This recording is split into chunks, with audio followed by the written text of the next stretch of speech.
Good morning to all of you that are joining me today. It is an amazing time in the earth. There are so many things that are going on, and I want to do a segment on parental abuse, child disappointment, and parent burnout. There are so many parents that are not able to speak for themselves because of fear of being dehumanized or being declassified as being a good parent. There are many parents that are amazing people, but they are tired, and there are some things to be stated. And I just want to be a voice in the wilderness that will speak and be a voice for parents that are challenged even in this time. So there's a reality. The reality is that parental abuse is real. We pay attention to child abuse. We give credibility to sexual abuse or abuse within relationships. We even give some credence to workplace or employment abuse. And very, very rarely do we talk about parental abuse. I would like to extend in this conversation that it's not only parents that are being abused, guardians are being abused as well. And there is an unfair, unreasonable thing that is going on with parents, and they don't have an outlet. Now, for those of you that don't know me, my credibility of being a parent is I've been a single father for many years now, about 16 going on 17 years.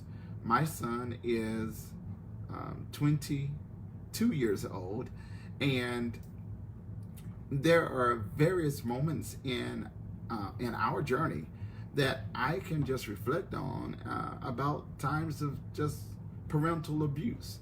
So I just want to begin with that parental abuse is real. All right. The second thing that I want to say is that in the reality, sometimes the question is, how does a parent end up in this abusing state? There are some parents that are enablers, and becoming an enabling parent can put you in a state of abuse because it will rob the child of his or her responsibility. Responsibility not implying that he or she will be able to master decision making, but responsibility in reflect of them having initiative, being able to make a decision and stand behind it. It is through parental abuse that many parents, they end up losing their voice because of unreasonable, unfair, unsanctioned expectations that are granted upon them by their child, their children, and sometimes their family. You would be surprised how many parents really are suffering from mental derangement, that psychologically that they're tired, that when we talk about mental illnesses, that there are many parents that are suffering mental illnesses that have been created, or started by their own child or children. There are many parents that are dealing with children that are overbearing, that are overbearing but underfunctioning. And what is happening for the parent is that he or she knows that there is something good with a good talent or a good skill that lies within their child, and they just want the best for them. And they will put their neck on the line for their child or their children.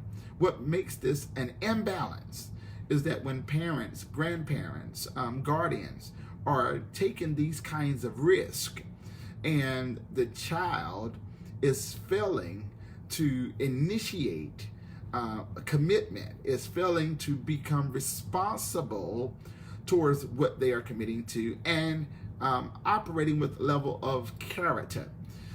What happens is that there are many children that will hold their parent as a prisoner, that they will hold their parent as a hostage to decisions that parents had to make in and during their upbringing. Today, as you're listening to me, there are many parents right now that feel overtaxed by their children, and there are some parents that feel overworked or overburdened by their grown children, and they don't know what to do because now they are suffering from parental abuse from an adult child. And they don't have an outlet, they don't know who to talk to, they don't know what to say, because if they say anything, typically they would be challenged about parenthood. They would be challenged about being responsible. But there are people that are being manipulated through their children, or through parenting expectations. They're being manipulated and deceived, and it is through this that parents are just being burnt out. It's not that parents don't want to be present with their child or with their children, but there are many parents, and I wish I just had some people that could just be honest with me, but there are many parents that feel as though that they were left holding a bag. How many parents can say that I know I prepared the child, I know that I was present with the child, I gave them I gave them tools that they should be able to advance and survive with, but now I'm left holding the responsibility. Parental abuse is real, and because of its severity, there are many parents that are suffering in loss of trust, suffering in loss of relationships, suffering in many areas because of the abuse that they are experiencing as a parent. Sometimes the parental abuse happens when there is a division in the relationship. Do you know we should celebrate those relationships that still have a co-parenting existence? But it is rare for there to be a co-parenting existence when the relationship has dissolved. And there are many parents that are overworked. There are unreasonable expectations that are granted upon the parent that is the custodial parent, that is present with the child. And even as the child becomes an adult, there are many parents that are enamored by the lack of fortitude that their child may be displaying in various times and seasons of their life. And so we have parents that are burnt out. It doesn't mean that the parent doesn't love their child, but it means that they are tired. Why? Because they've been running sometimes double duty, triple duty. Like, let me give you an example. All right, what I mean by double duty or triple duty. There are parents that have raised their child, and now their child has had a child. And because of the incompetency, lack of character, lack of commitment that the child is willing to initiate now that they've had a child, now the grandparent now is doing 80% of the raising for the grandchild. So it's almost like they've relived their life again, and now they are experiencing extreme parental burnout. My brothers and sisters, even through the restrictions that we have encountered through the coronavirus, there are parents that are experiencing burnout right now. It doesn't mean, again, that they don't love their child, but you got to know that now some parents, many parents, on average, have spent more time with their child or children in the last year than they have since the child has been born. Why? Because it's not that the parent doesn't love the child. The reason that this happens is because It takes a community to really develop and raise a child. And now, since the child has been made to spend more time at home, or they're on an altered schedule, because of the restrictions that are within various countries and limitations, and they call it online learning, that there are many parents that have not adjusted or adapted to spending such exuberant amount of time with their child or children. Now, this is going to create complications. Complications because parents that are being abused, there are many parents that are being challenged with doing more for their family with less money. Do you know that as your child grows, that their consumption increases? So if consumption increases as the child grows, then there's going to be a greater level of responsibility placed on the parent. And there are many parents that do not know what to do. So I want to give you several things today that's going to help you as you are navigating through this this parental journey. The first thing that I would suggest is that you have to admit when you are being abused. There are many parents that are tormented at the thought of just admitting when they are being abused. Well, if you fail to admit when you are being abused, then how are you going to be open to receiving help? Do you know how many people that are being abused as parents, and because of enabling, that enabling nature, what happens is that the moment that help can be present for them, that they will deny the help and they will fight the help because they don't want to challenge the child. So the parent ends up in a very difficult situation. There are some parents that are privately reprimanded by their child or their children. If they do not help them, if they do not be present with them, the child will punish the parent. They can punish the parent by attitude. They can punish the parent with resistance. They can punish the parent with rebellion. They can punish the parent even with verbal abuse. And there are many parents that do not know what to do. Do you know how many parents, even right now, while the child is home, how many parents have chosen to do the homework for the child rather than the child doing their own homework? In parenting, that we should be able to assist the child in their homework. But do you know how many parents have done the complete assignment? And they continue to do the complete assignment. Well, what happens with that is that short term, we help the child in accomplish the short or immediate goal with passing or completing the task.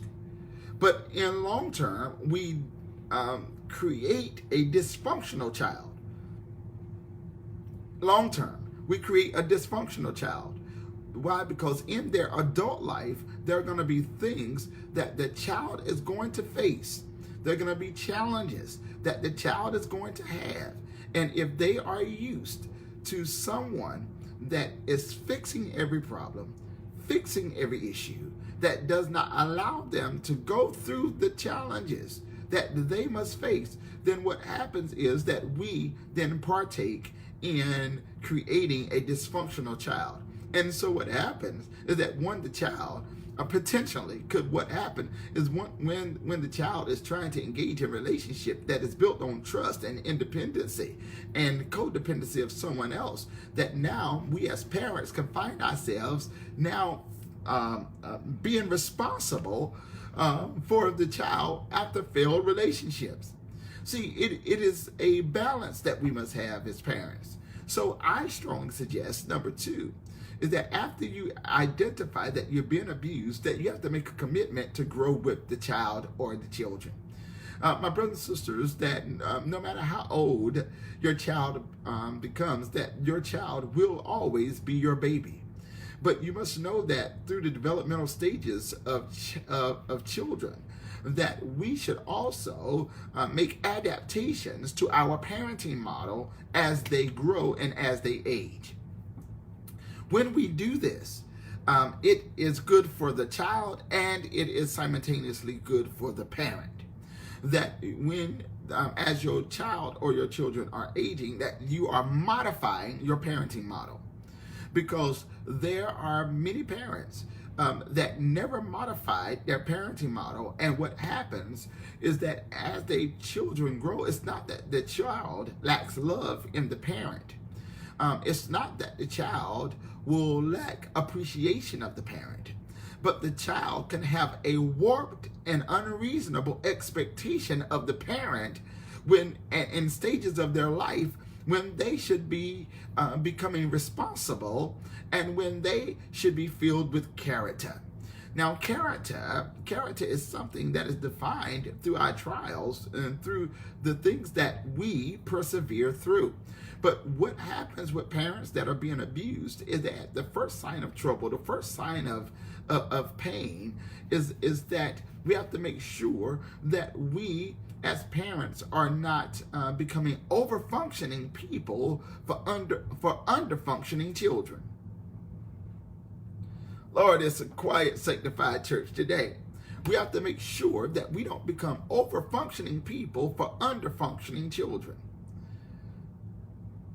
That it is imperative that in order for children to develop, that it is imperative that we understand that this life that we live is filled with also consequences. But because of fear of being labeled a bad parent, because of fear of not being classified as a loving parent, there are many parents that are tormented in their mind at producing consequences when consequences should be applied in rearing children. There are many parents that curve their reprimand because of fear of not being classified as a loving parent.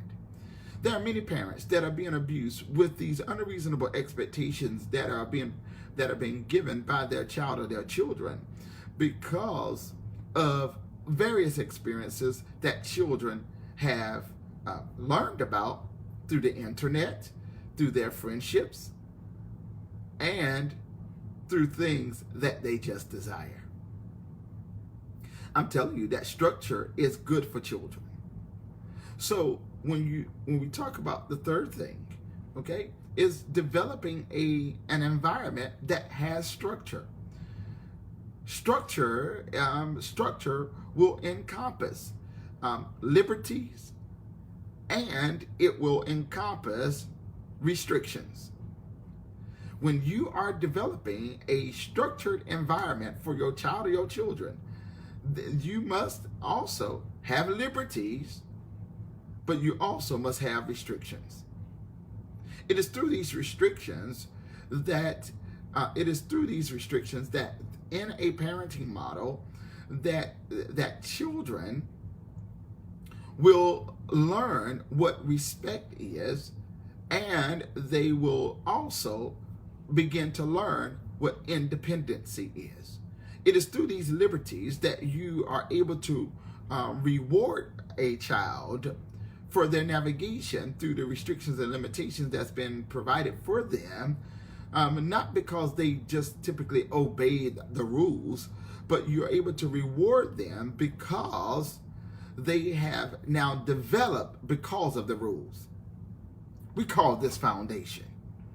So structure is good for children, but when parents are being abused, it is necessary that after you acknowledge that you are being abused, after you come to grips with that you need some coaching or some mentoring, one of the things that is going to help your parenting model is that as your child or as your children as your children are developing is that you must also develop. Now, you've heard me state earlier in this conversation that you must grow with your children. Now, growing with your children, it actually means that you must change your parenting model as your children age. Changing your parenting model means, my brothers and sisters, that you as a parent should become more aware about what you are willing to do and what you are not willing to do as it relates to initiatives that can be created for your child or children. So let me clarify this some more. All right, when you're changing your parenting model, you must know that your 15-year-old child is not your 5-year-old child, even though they're still your child. Why? Because at 15 years old, the mental development of the child is very different than a 5-year-old. My professor mentor by the name of Dr. Mac Wallace says that in family therapy, he says that once the child becomes 16 years old, that it should be made mandatory that we change our parenting model from a teaching parenting model to a coaching parenting model. And he suggests that when we change to a coaching parenting model, that we must leave room for failure for our child or our children. He says that failure, if we have taught our children, he says that from age 1 to age 15, that if we have taught our children, he says that they will be able to navigate through failure and they will be able to demonstrate character as at the age of 16, as they are now coming into a new identity. Now, the Bible says that we should train up a child in a way that they should go, that when they grow old, that they will not depart from it. There are many parents that are being abused by their child or children that love them because the parent has not changed their parenting model.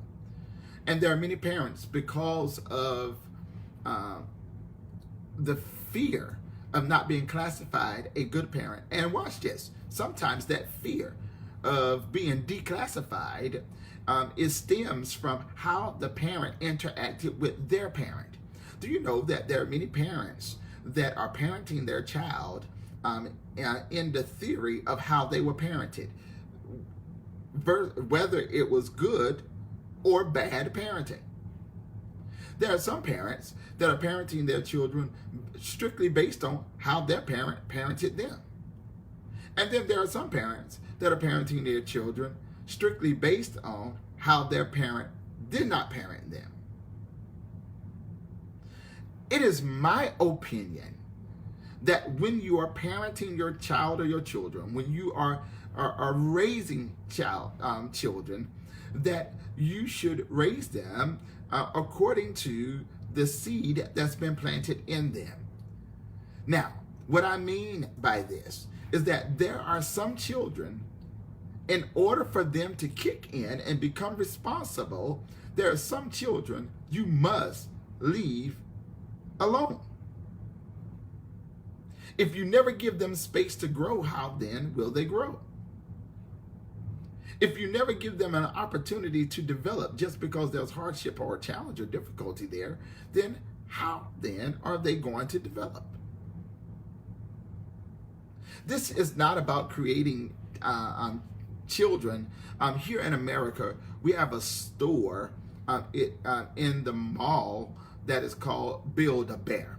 Now, in this store, Build-A-Bear, you can go in the store, choose a teddy bear of your choice, and you can add the amenities to this particular bear before you purchase it. That will cause this bear to be different than any other bear. Well, let me tell you that as a parent, we have to be mindful and make sure that we are not using a Build-A-Bear concept with raising children, that we are not putting ourselves in positions to where we're trying to build a child. to where we're trying to put a child in a safeguard to where they won't have any challenges, they won't have any difficulties, they won't have anything that they have to work through. Let me tell you, the moment that you do that, you have adopted what they call the mother hen syndrome. It is imperative that as parents are being abused, that some parents don't know how they got themselves in the mess that they're in. So I'm telling you that it is necessary for you to be able to identify very, very much so that when you're being abused, but then you must have the courage to reassess and reapply healthy boundaries. There are many parents that are not willing to apply healthy boundaries. Okay? So let me give some examples. All right, some examples is why, if you are an able-bodied adult, why does your underage child, why do they not have restrictions?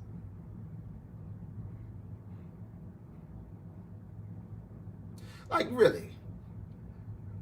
As an underage child, why is it okay for your underage child to unlock your cell phone? Why do they have the passcode to your cell phone?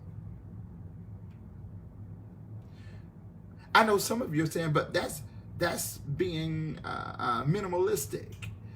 Well, I'm here to suggest to you is that sometimes the respect has been broken because you've given the child so much access that they don't know the boundaries that should be applied in being mommy, being daddy, versus being child.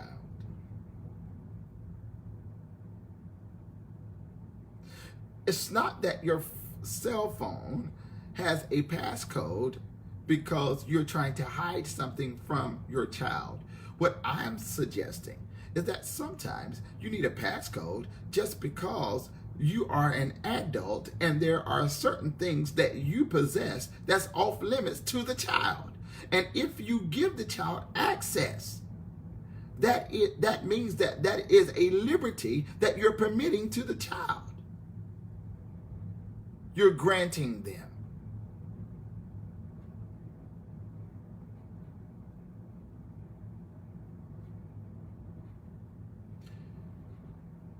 As we're talking about parental abuse, I'll close with this. Is that parental abuse is real. And there are many parents that are suffering from burnout and they do not know how to get their life back. And the implication of getting their life back, they don't know how to dream again. There are some parents that want to go back to school. Some parents that want to change careers. Some parents that want to move in a new location. But there are many parents that are in these types of situations and they are challenged with what to do because they don't want to experience the repercussions of sharing with their child or children what some of their new ambitions are. Because children can become possessive. Especially if the parent is not married. Children can become possessive. There are sometimes that when the parent is going through burnout, what is happening for him or her, that they are in a position where they have taken on sole responsibility of rearing the children without much parental assistance. And now that they are burnt out from the expectations of being responsible in a situation that should be a co-parenting situation. So today, know that parental abuse is real and that you don't have to live your life in abuse. That you can live your life beyond being abused by your child or your children. That on the other side of abuse, there's peace of mind. On the other side of abuse, there's emotional stability. On the other side of abuse, there is the opportunity to dream again. So today, know that you're not at the end of your road just because abuse is present. But you can begin life from here. And when you do that, you'll find yourself getting your life back, walking in victory, and enjoying parenting on another level.